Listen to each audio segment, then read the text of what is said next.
পান্তা ভাতে ইলিশ ভাজা খাচ্ছে পয়লা বৈশাখে। সন্দেহ নেই 100% জাত বাঙালি কই তাকে।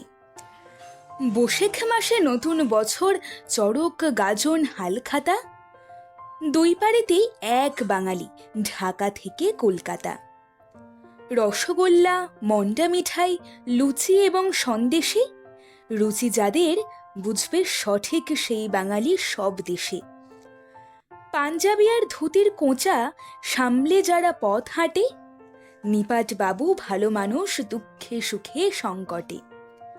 সারা জীবন রবীন্দ্রনাথ, প্রাণের প্রিয় নজরুলে পাগলে যারা, সেই বাঙালি বাঁচতে জানে প্রাণ খুলে। বাংলা ভাষা কণ্ঠে যাদের, কবিতা আর বাংলা গান, সেই বাঙালি ঠিক বাঙালি, না হিন্দু না মুসলমান।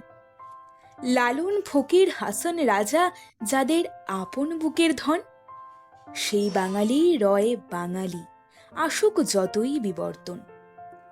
অন্তত যার হাতের কাছে এক কবিতার বই থাকে, তিনি খাঁটি পরিপাটি, হক বাঙালি কই তাকে। সঞ্চিতা আর সঞ্চয়িতা যাদের ধর্মগ্রন্থ হয়, বাংলা মাটির সেই বাঙালি ছড়িয়ে আছে বিশ্বময়। বাংলা মাটির সেই বাঙালি ছড়িয়ে আছে বিশ্বময়।